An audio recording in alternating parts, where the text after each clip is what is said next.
When the sun sets and the twilight settles, we're left with only darkness and whatever lurks within it.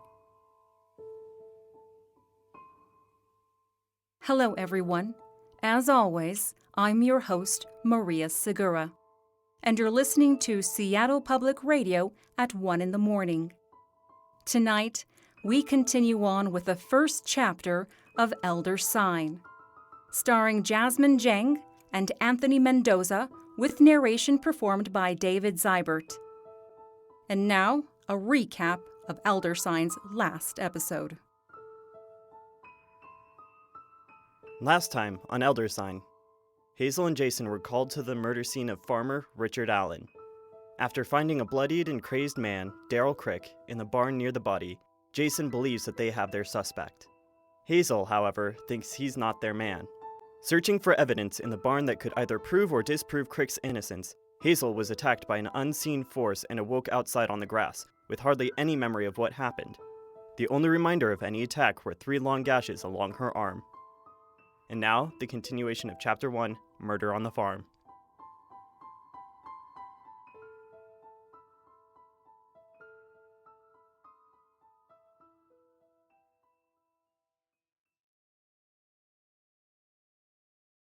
My son, heed my words. I have seen the heralds of our world's destruction, their tendrils descending from the swirling heavens.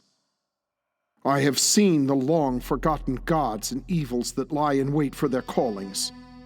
I have seen the darkened minions that plot in the depths of our world, their counterparts drifting toward us through the cosmic void. Protect yourself, my son. Always remember the Elder Sign.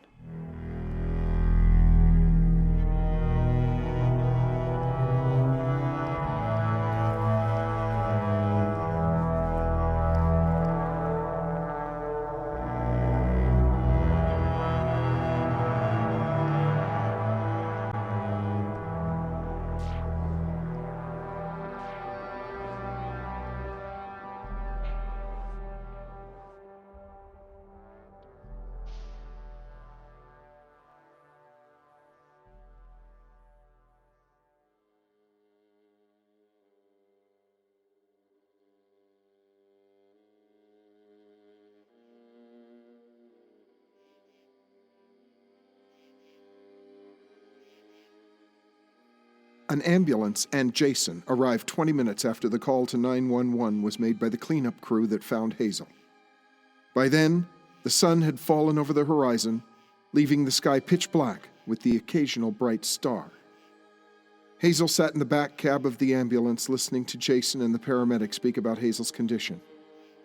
The night air was also filled with the sounds of the cleanup crewmen who continued to spray and sweep the remaining gore from inside the barn, despite the ambulance right outside.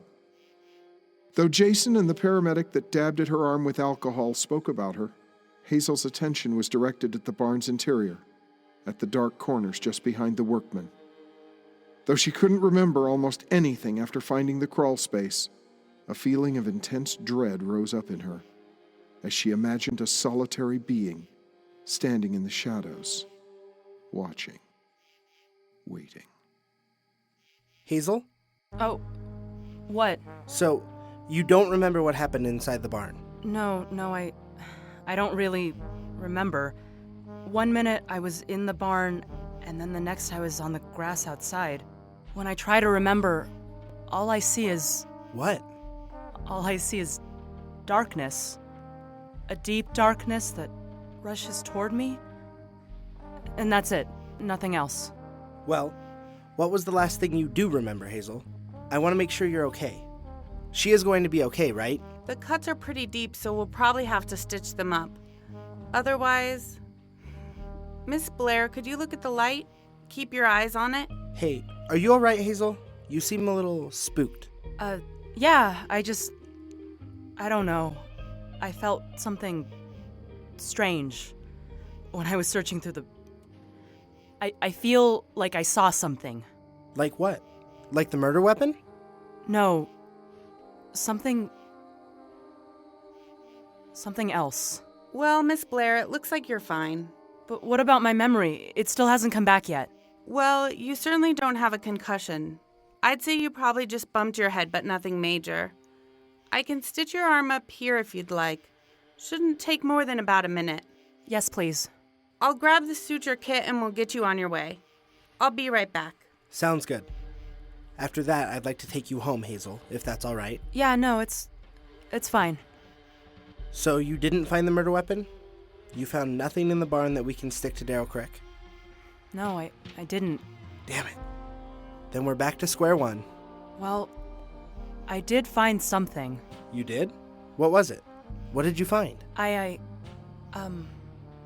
Sorry, my head, everything's a little fuzzy. Hazel put a hand to her head, thinking hard on what she should say about the crawl space, and what dangerous secrets may lie past it. I found... It was the bed that was made up in the loft of the barn. I tried to climb up, but I guess I must have fallen or something. That's why I can't remember much, I guess. I'm just a little... No, I understand. You don't need to explain yourself. And you probably found where Darryl was sleeping. God damn it. You got my voicemail about Mrs. Allen not being here? Yeah. Any idea where she is right now? No clue. I got here hours ago and it looks like she's still not here. So much for asking her more on her husband. That's the cherry on top of all this. We've got no weapon, no wife to question, and nothing for us to go off of. I'm sorry, Jason, but there's nothing here that's going to answer any questions. Maybe you're right. Since we have nothing, it's up to the coroner's office to find something. I'm expecting a call from them tomorrow. I hope I'm not interrupting. No, go ahead. I've got the kit. Are you ready? Yes, please. I'd like to get out of here as soon as possible. All right. This may hurt. More or less than the car accident I was in 2 weeks ago. Holding the needle and thread, she looked at Hazel's wounds, sticking the needle through her flesh. Hazel had no reaction. The paramedic was surprised when she didn't wince in pain as the needle went through. In fact, Hazel made no inclination towards pain whatsoever. She simply sat there, facing Jason. Excuse me, but do you feel this? Feel what? What's wrong? Hazel looked down to see the thread piercing through her flesh, the paramedic ready to stitch through the next patch of skin. Her eyes widened when she realized she felt nothing. She didn't feel the alcohol burn her slashed skin. She didn't feel the needle and thread. Now that she thought about it, she didn't feel pain on the arm even after she awoke in the grass outside the barn. The EMT looked down at the gashes, continuing to stitch, but with nervous hesitation. Hazel, shocked, visibly watched the suture pull her flesh and muscle together, not feeling a single thing. You can't feel that?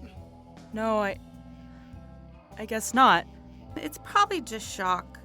Yeah, makes sense. You're sure you don't want to go to the hospital? You could have nerve damage or something from the fall. I don't have nerve damage, Jason. You don't know that for sure. I fell, and I probably cut myself on something as I fell, or maybe when I hit the ground. She's probably right. It's just shock. Hazel, you should... Last time I went to a hospital, I was shot at and T-boned by another car. No, I don't want to go. I'm fine. So what's next for the case? Did Darryl say anything while I was gone? Nothing. All he does is cry about how it couldn't have been him. A public defender is supposed to come in and talk with him tomorrow afternoon. If you didn't find the weapon in the barn, damn it, the coroner should be giving me a call first thing in the morning. Hopefully the remains can give us some insight into what may have killed him. We can at least narrow down the kinds of weapons used to hack the poor guy apart. All right, Miss Blair, you're all set. Thank you. Are you ready to go, Jason? I really want to get away from here. Yeah, of course. Here, let me help. Thanks. I'm sorry that you had to take a cab. I can pay you back. Don't worry about it. Let's just worry about getting you home for now. Yeah. All right. Hazel, are you sure you're okay? Yeah, I'm fine. My ankles and my legs are just really fucking sore. I guess I bruised myself up pretty bad after all. Well, come on. I'll drive you home. Here, let me get your door. Thanks.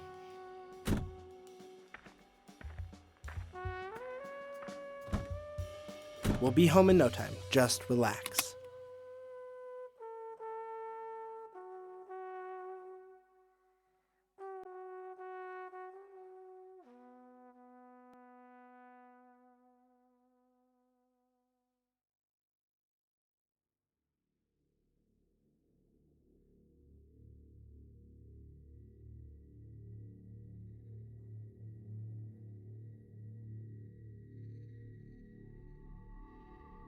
They drove home through the busy Seattle metropolis, late night descending over the city.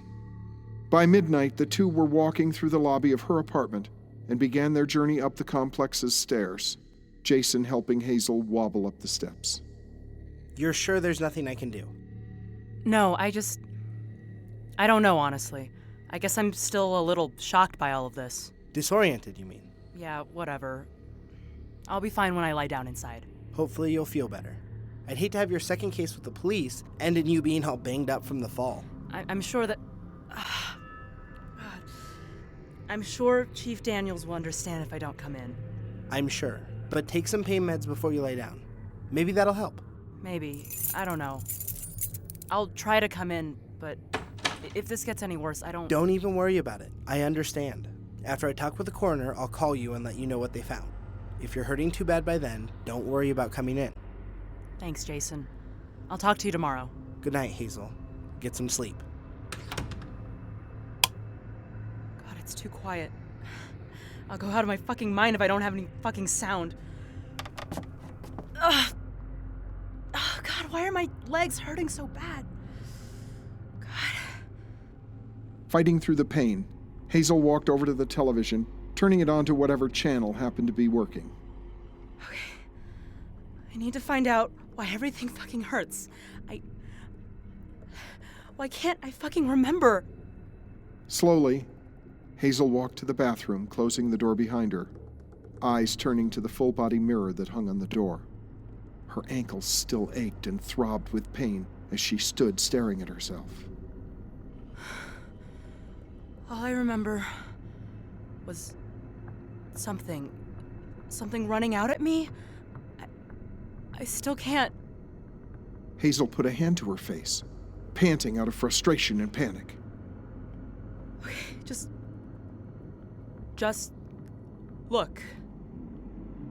Slowly, she unbuttoned her shirt, her hands shaking in fright at what she might find.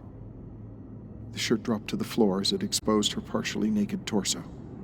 She ran her hand over the sutured gash, feeling the taut skin, her eyes wide with sickened awe. What the hell attacked me? God, what got me in that barn? Ugh. Once again, pain shot through her ankles and legs. Hazel almost collapsed from the throbbing agony, but maintained her balance by leaning against the wall. Her chest heaving, she forced her hands lower, unbuttoning her pants to see what was causing the tremendous pain. Her pants dropped, and so did Hazel's jaw when she saw what was just beneath the fabric. Oh my God. The shocking image she looked upon were large purple contusions that ran up her legs and thighs. The bruises were in the shape of 3 long, raptor-like claws that had gripped and pawed at each leg. Her ankles had similar marks, only of deeper color, as if something had gotten hold of her and dragged her. Oh my God. I remember. Oh, I turned and it was waiting for me. It was watching me. Holy fuck, what was that? God, why can't I remember what it looked like? Why can't I remember what it was? She slunk down onto the tile of her bathroom floor, huddling into a corner and wrapping her arms across her vulnerable, half-naked body.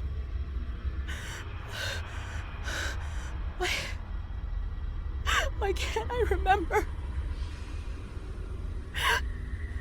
Though she asked herself that question, my question to you, my son, is this. Did she really want to know?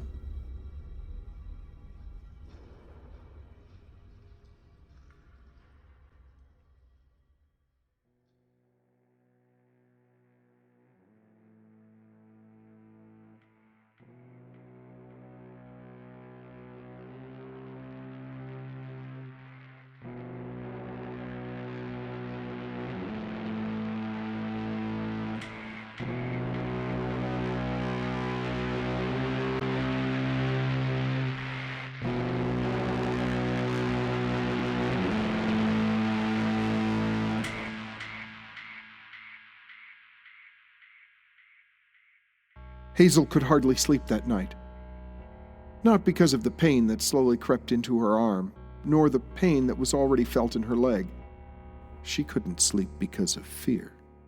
Fear that a grotesque creature lurked in the shadows of her home, just as it had in the barn. She'd just lie in the darkness of her room, curled up in bed, her eyes fixated on her bedroom door until sleep eventually crept up on her, taking her into a distant and peaceful world free from pain and worry.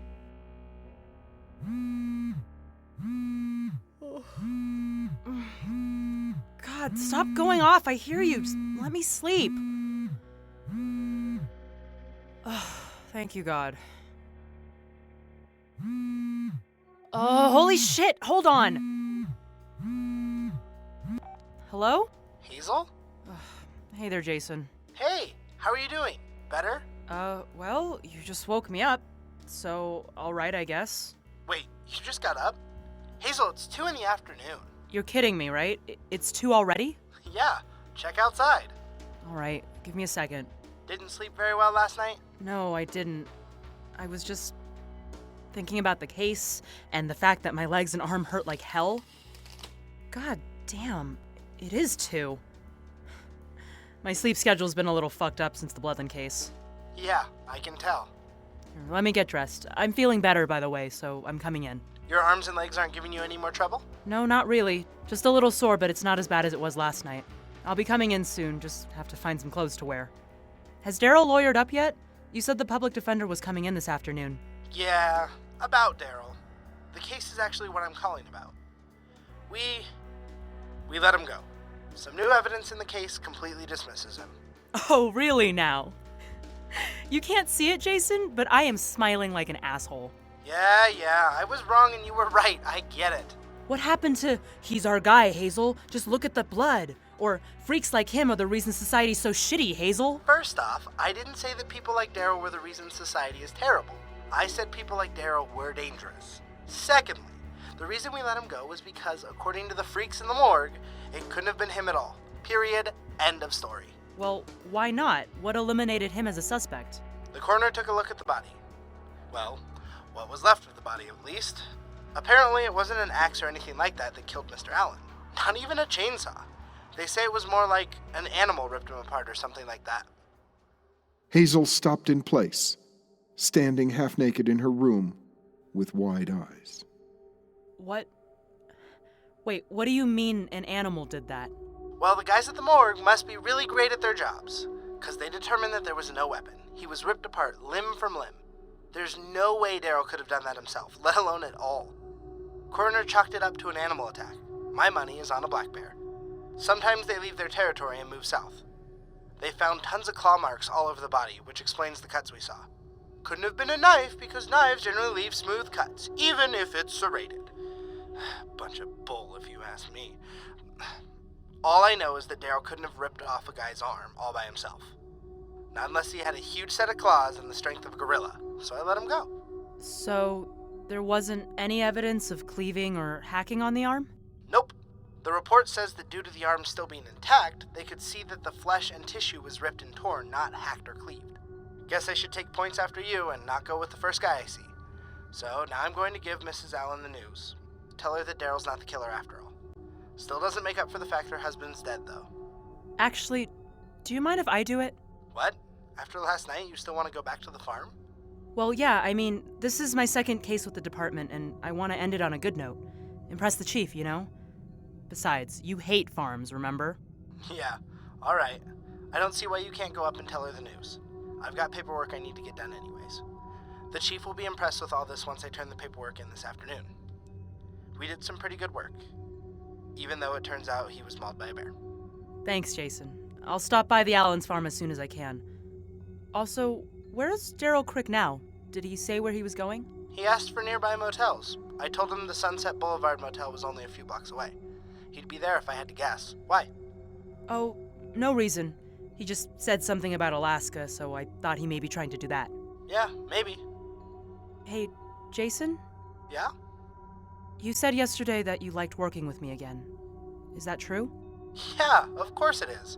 Why would I say it otherwise? Well, because I like working with you too. And you said that if I ever needed any help, that you would want to be part of that, right? Yeah. Is something wrong? No, nothing's wrong. I think I have something that we can both work on. Together. It's a little hard to explain. Hazel opened her bedroom door, looking out onto her living room, her eyes focusing on the strange book, the Elder Sign, following her like a benevolent eye. It's about that case I'm working, the one I told you about at the station. I'm looking into someone and I think I could use some help with it. Well, I guess we can meet if you'd like to talk about it. Yeah, we should definitely meet. What about tonight? Is it really that urgent? Yes, I think it's that urgent. Well then yeah, sure. I'll meet you at your apartment at 9. Will that work? Yeah, that'll work. I'll see you later tonight. Okay, I'll see you then. Time to find Daryl Crick.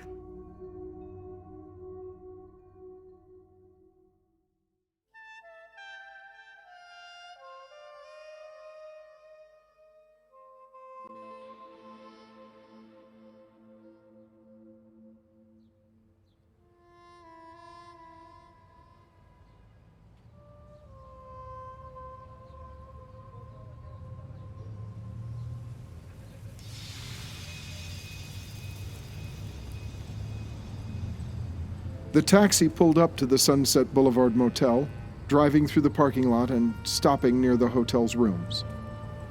Hazel exited the vehicle, determined to find out just exactly what was going on. Here's the fare. If he's here, the manager should know what room he's in.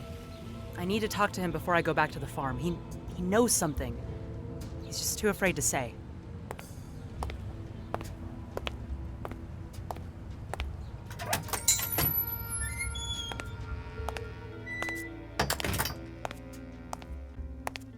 Yeah, excuse me, but did this man stop by for a room? Hazel slid the photo on the counter towards the grimy, robust manager who picked sunflower seeds off the murky plastic counter. He glanced down at the photo and then looked back at Hazel, giving a slight nod. What's the room number? She pulled out her wallet, flashing her private investigator license in front of the manager. Sluggishly, he wrote down the information on a piece of paper, passing it to Hazel. Thanks. She plucked the paper from the counter, grimacing at the man as she stepped away.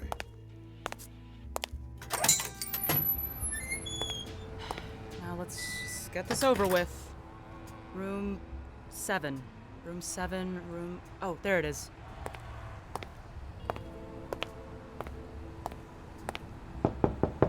What? What? I said what? Daryl Crick? My name is Hazel Blair. I was the private investigator assigned to your case. What do you want? I would just like to talk to you about what happened. I'm done answering questions for the police. Leave me the fuck alone. Look, I've got some follow-up questions. It'll only take a few minutes. What part of leave me alone do you people not understand? Mr. Crick, it's just me. I want to know, do you know what's in that barn?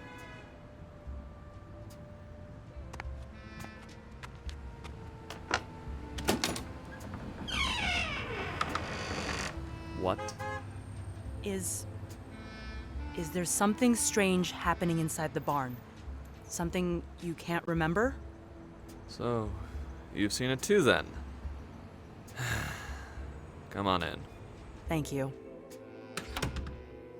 It's a little dark with the lights off. Would you mind if I Just sit down over there by the coffee table. I just wanted to know if I could turn on a light. Just sit down. Look, Daryl, I just want to go Stop. over... Just listen to me. It started about a week after they found me there in the barn. I mean, it could have been there since the first night I arrived, but you don't remember it at first. I could have been staring at it all night and it'd be pointless. I'd wake up and poof, nothing happened. Save for a few cuts you can't remember or a bruise that wasn't there. But that was the first few nights. Even then, though I can't remember it, I think it just watched me. Occasionally, I assume. It'd get close, stare at me with huge, horrifying eyes, but my mind won't let me remember. It's just too much. The first night I did see it, though, was about a week after they found me.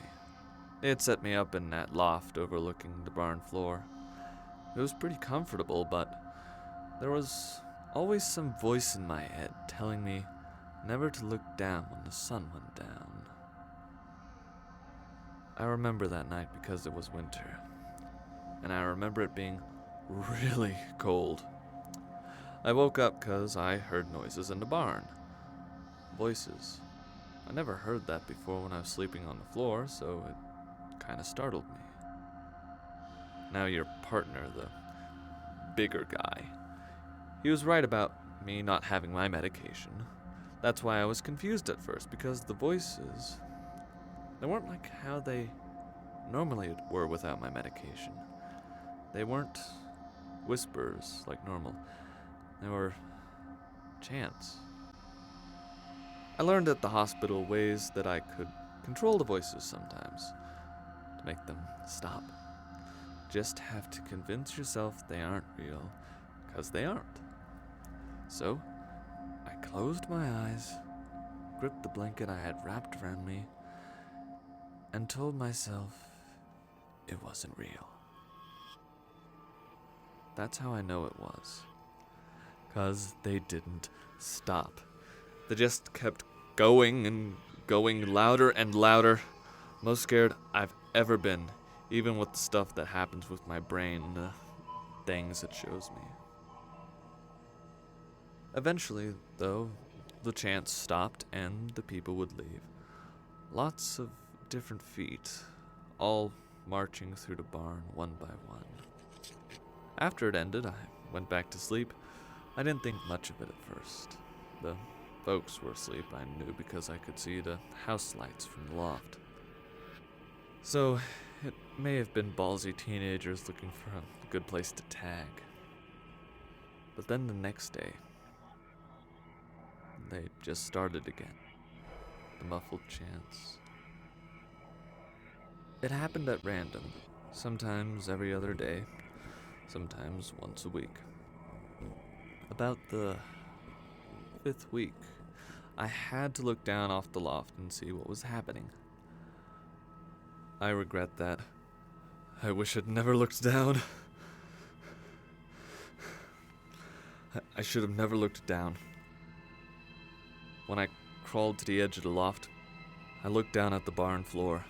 Underneath some hay, there was a crawl space door, one I'd never seen before, and in the cracks were glowing red lights, pulsing slowly, getting real dim, then bright. So there is something down in that crawl space. What's down there? Do you know?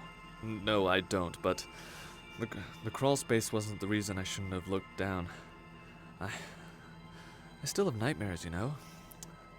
I have nightmares where I'm back in that wretched barn, peering down out of curiosity, wondering what sorts of vile things those people were up to. But my eyes weren't drawn to that crawl space, hidden by the hay every day and open every night. I finally saw what had been watching me every night in that barn. Somehow, I can remember it. It's fuzzy, but... God, why did I look down? Why the hell did I look down? Daryl, it's all right. Calm down. It's not all right. It's never going to be all right. Not anymore. Not ever since I saw that thing watching me with those atrocious eyes. Its body twitching in the shadows like the ripped limb of an insect. Daryl, listen to me. What did this thing look like? Did you get a good look at it? No, it was too dark. The moonlight never shined on it and it was too far away. Maybe that's why I could see it, because it was hidden. But I saw its shape, like a silhouette or something.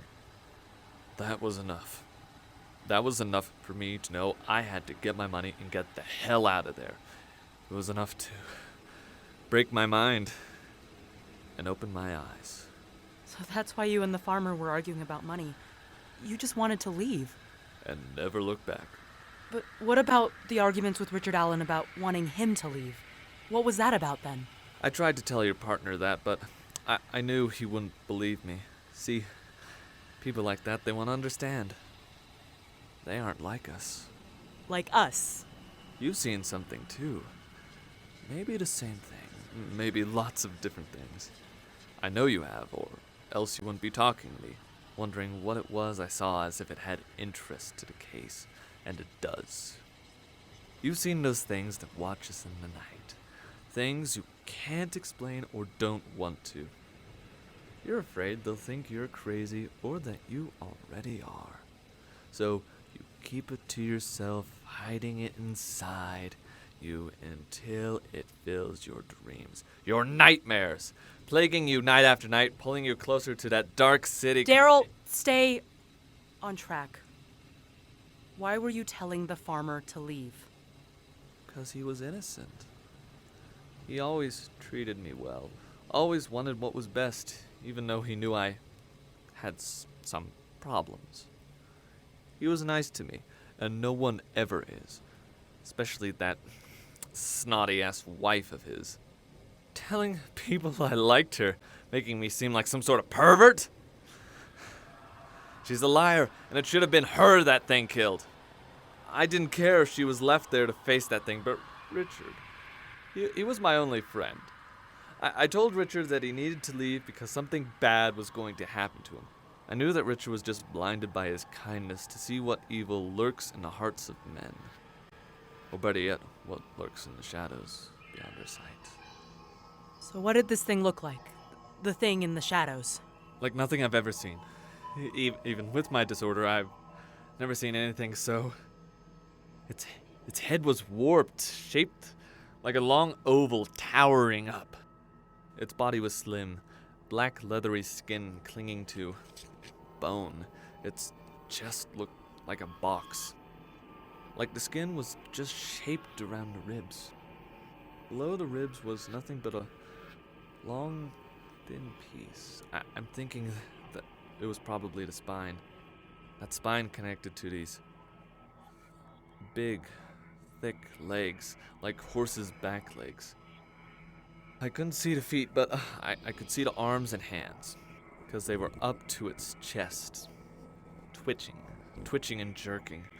The arms were long, like a spider's legs. And then the hands. They looked like a raptor's, 3 long and bird-like fingers and a thumb.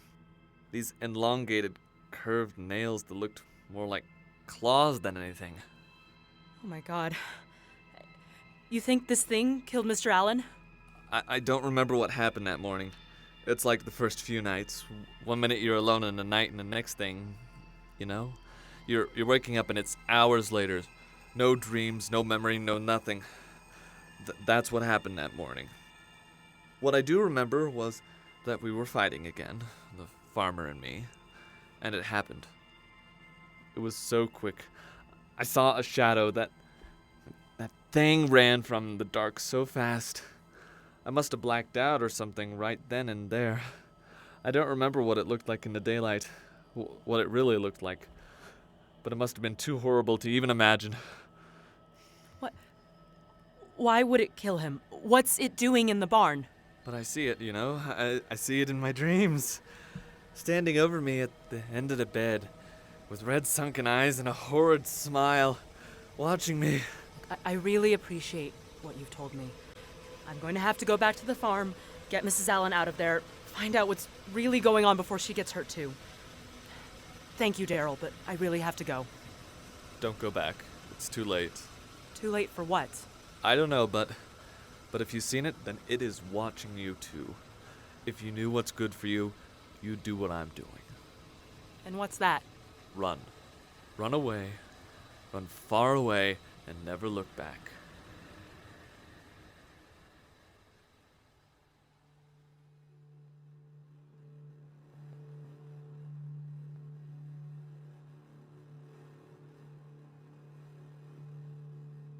Ignoring Daryl's warning, Hazel hailed a cab and asked to be taken to the Allen residence.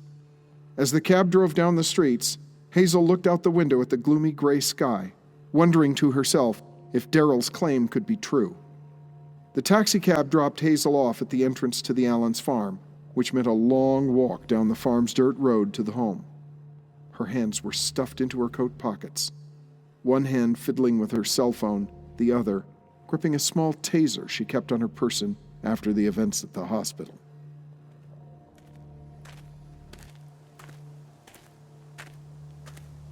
It's clear Daryl isn't the murderer, but if what he says is true, then the murderer is the same thing that attacked me in the barn. But then why wasn't I killed? How the hell did I get away? It's probably best not to think about it. Dwelling on it is just gonna unearth memories, and that's the worst thing I can do right now. I just need to focus on getting Mrs. Allen off the property, or at least stay with her for the night. If these mystery people are linked with the death of Richard Allen, then they may have their sights set on Darla as well. I need to see what's down in that crawl space. The one in the barn that these people are using, but how did they get down there? It was locked with one of the Allen's padlocks. I'll figure it out when I'm there. Maybe I should call Jason, let him know what I found, let him know about the... No. He won't believe me. Daryl said people like Jason just won't believe what we have to say about the things that we see or hear. We're the same, me and Daryl, and I guess that is true. People don't understand him, and people hardly understand me now after the accident. Well, they could if they wanted to, they just don't try to understand. Mom and Dad didn't want anything to do with it. Sybil just lectured me, telling me to just forget it. My own family won't even help. Then, of course, there were the others at the station, whispering about me, turning away when I tried to catch them staring. I guess I sort of do know what Daryl feels. I guess we are alike. Are there any lights on at the house? No. Damn, it looks like she still isn't home. Where the hell could she be? Well, I don't know. She could be at a friend's, grieving. Probably best if she wasn't here. If what Daryl says is true. Mrs. Allen, are you here? God, where the hell is she? She wasn't here yesterday, and now she's still not here? What the hell is she doing? Well, if Mrs. Allen isn't here, I guess she wouldn't care if I took a quick look inside the barn. Just to make sure.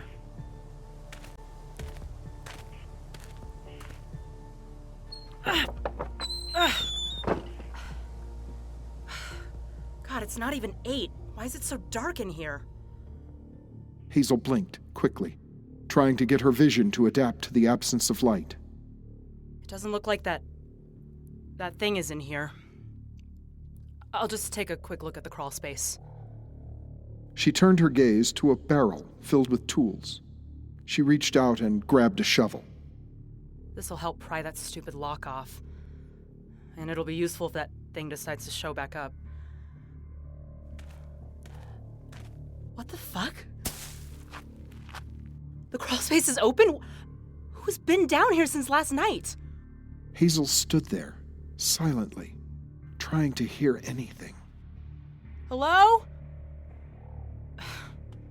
Great. Well, if there is anyone down there, now they know I'm here. With no noise heard, Hazel began to take herself toward the darkened oblivion below the opened crawl space door. At the edge of the hole was a ladder, wooden, and nailed forcefully into the dirt wall. The wooden ladder descended down into the hole, and Hazel took out her penlight and a hair tie from her dress pants pocket. She wrapped the green hair tie around the black button of the pen to keep the light going even if her thumb was not on it. Hazel extended her hand that clutched the penlight over the hole and dropped it. At least no one's down there waiting for me.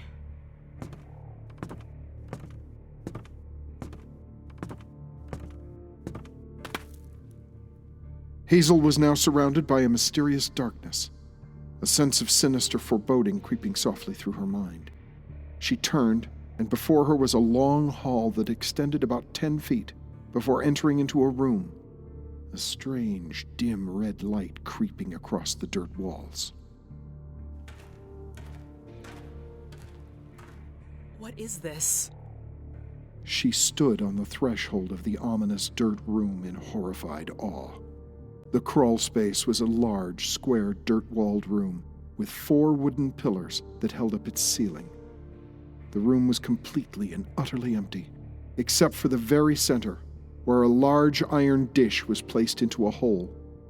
The interior of the bowl was filled with strange symbols notched into the metal, symbols that filled Hazel's heart with dread. Standing beside the bowl was a wooden stand device that held a strange open book upon it. The book held only a few pages, recognizable words and lettering written upon them in red ink. While the room was filled in a dim red light, there seemed to be no noticeable source. Suddenly, from behind, Hazel was pushed forcefully onto the cold, wet dirt. She turned onto her back, pushing herself up on her elbows to see who pushed her down into the room. Mrs. Allen? What are you doing here? Why are you wearing that black robe? Mrs. Allen looked down at Hazel, smiling devilishly. I won't let you stop this. It's taken too long. I won't let you get in my way like that foolish Crick did. Unexpectedly, Mrs. Allen lunged down at Hazel, wrapping her spindle-like fingers around Hazel's head. With tremendous force, Mrs. Allen raised Hazel's head and began smashing it onto the cold dirt. Her focus fading, Hazel raised her free left hand up, fingers reaching up past the rim of Mrs. Allen's black hood. Let go of me! Hazel's fingers grazed short brunette hairs, and in an act of defiance, Hazel gripped at the short hair of Mrs. Allen's skull, pulling frantically. Let go of me, you stupid bitch! Mrs. Allen screamed in a terrifying pitch as Hazel tore clumps of brunette locks from their roots, bloodied skin still clinging to them. Mrs. Allen gritted her teeth in pain, her strength intensifying as she struck Hazel's skull on the ground. You won't stop me! Hazel, in one last effort, lifted the taser up, weakly, but Mrs. Allen clutched it with her raven-like fingers, smashing Hazel's hand onto the ground, releasing the taser. The gods watch over me tonight, dear. Just relax. It'll be over soon enough.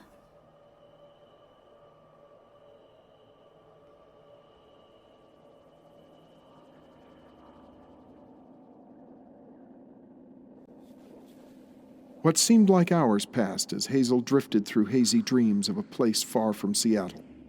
She told me the night we met for the very last time that her dreams took her to the outskirts of a black city, spires that lifted upward toward a starless sky. She stood on what seemed like a dark, shimmering lake, water rippling and drifting back and forth. She heard shrill screams from that Gothic city, which sprawled across that forgotten lake, 2 red moons rising up behind it, illuminating this macabre masterpiece. Then it faded, leaving her sight until next she dreamed.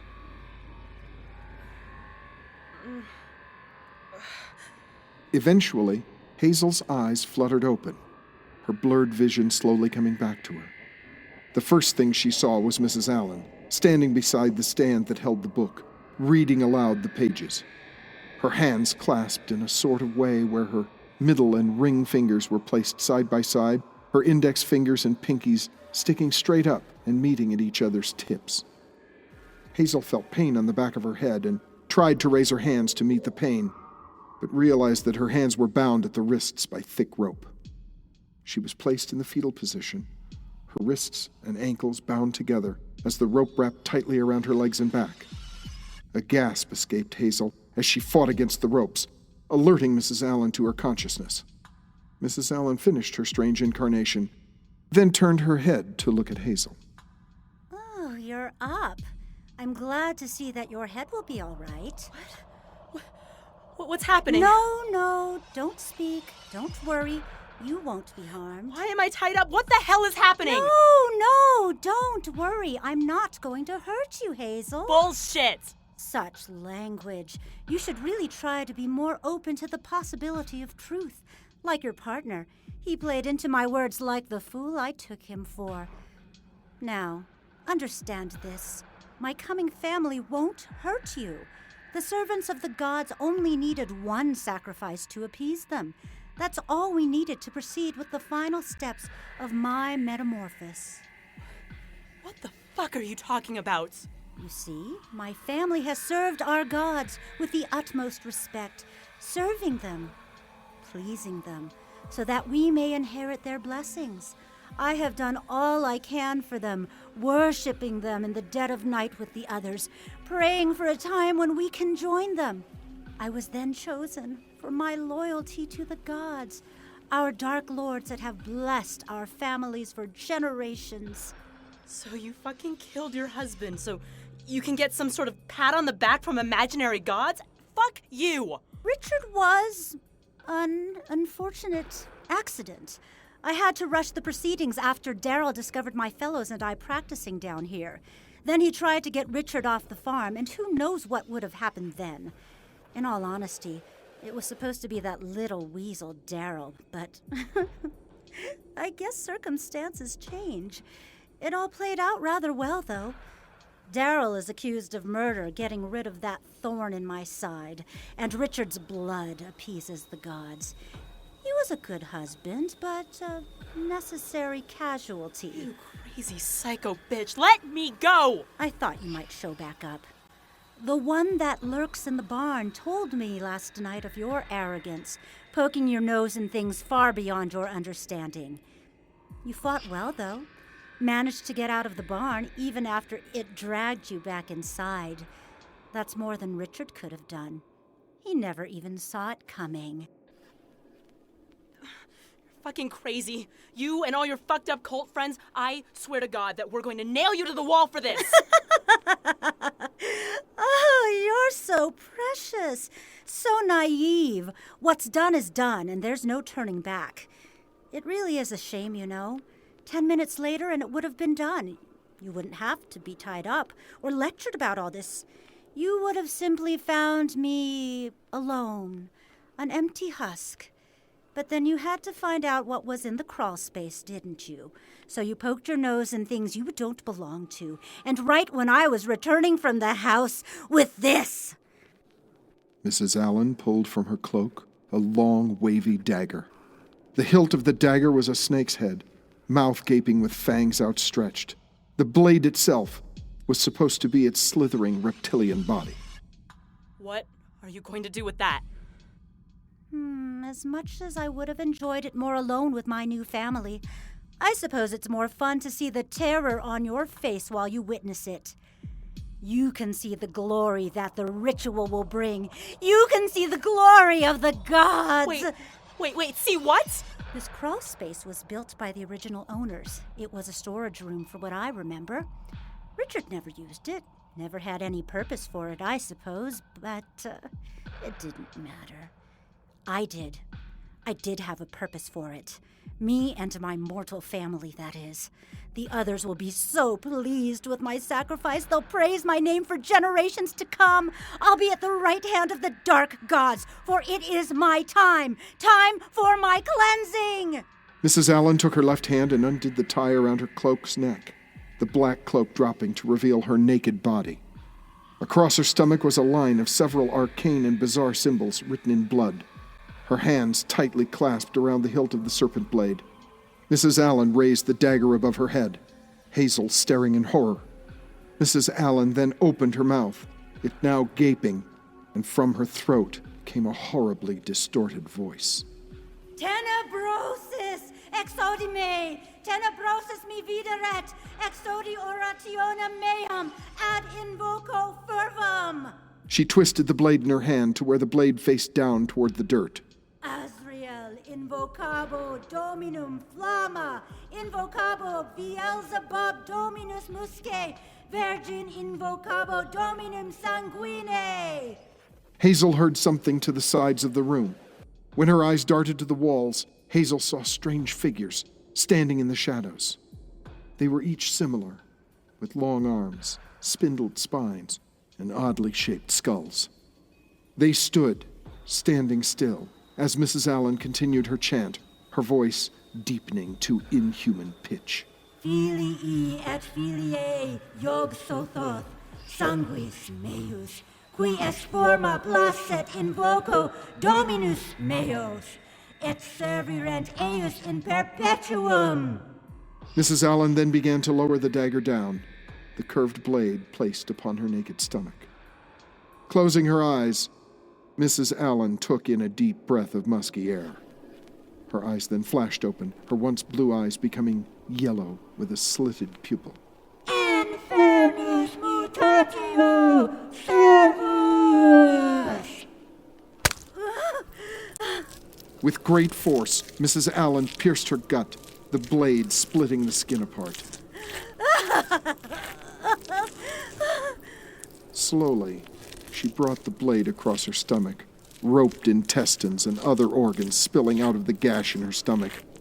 Mrs. Allen's head shook, her yellow eyes staring at Hazel, who sat horrified and disgusted against the dirt wall. No, stay away from me! Leave me alone, please! Someone help me, please! Blood began to spray onto the floor from Mrs. Allen's gaping slash. Organs spilled out onto the dirt as the blood sprayed down into the iron bowl, slowly filling it. Mrs. Allen fell to her knees, most of her lower organs hanging out, her intestines piled out on the dirt, the crimson juices being sucked in by the ground. Mrs. Allen then closed her eyes, a moan of pleasure escaping her mouth. Glory to the Proclaimer.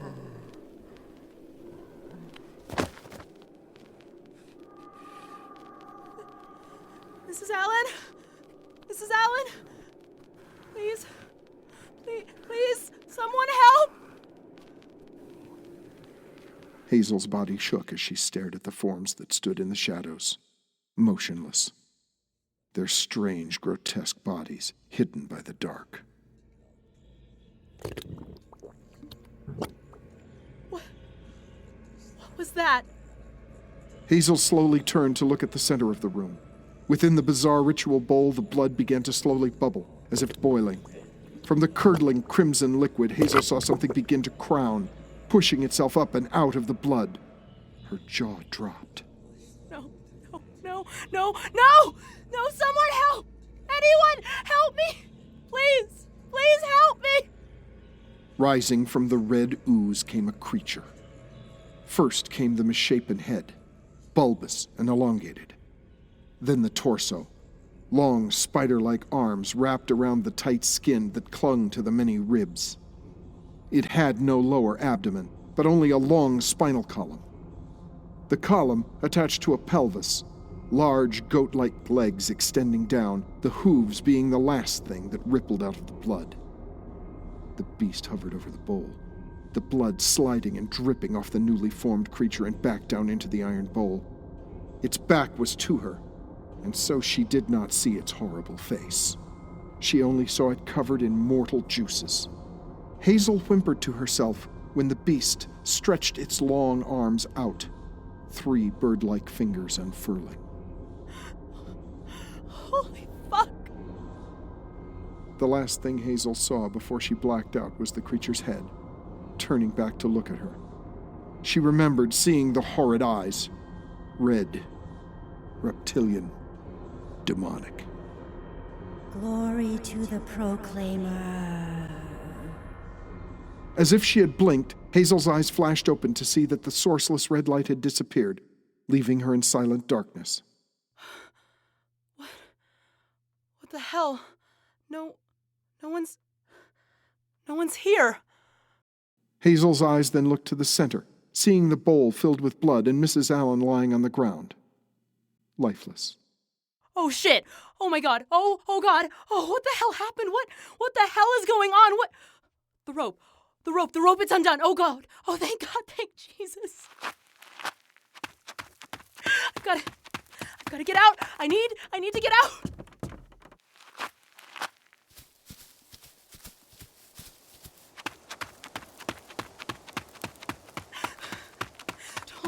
Don't look back. Just keep going. Just keep going.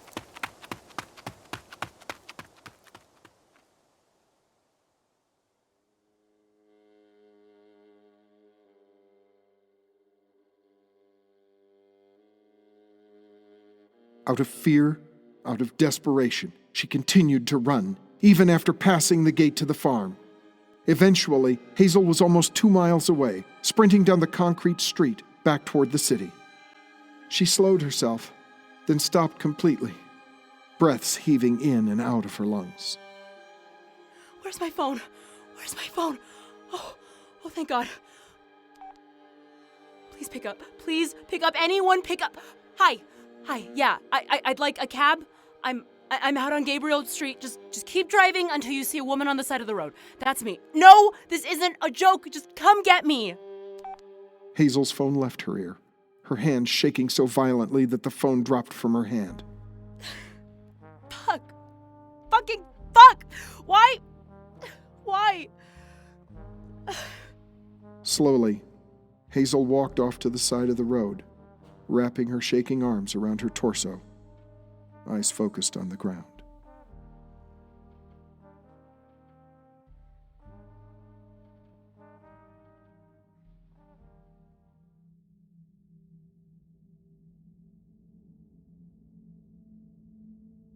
The cab eventually arrived and took her back to the city. Hazel simply sat in the back, staring at her hands, silently. When she arrived back at her apartment, she saw Jason's car parked out front, meaning he was still waiting for her. Okay, just tell him. She entered the complex, climbing the stairs to her apartment's floor.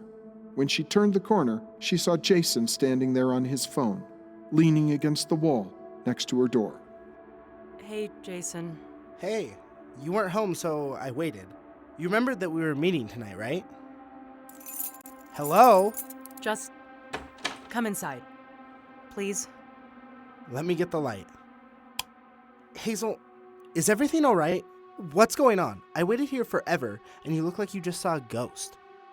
Hazel walked across the living room, bending over to pick something up off the table. Jason, I really don't know where to start with all this. She turned to face him, holding in her arms a strange leather-bound book. What is that? It's the thing I'm investigating. Hazel, look, I'm gonna ask again.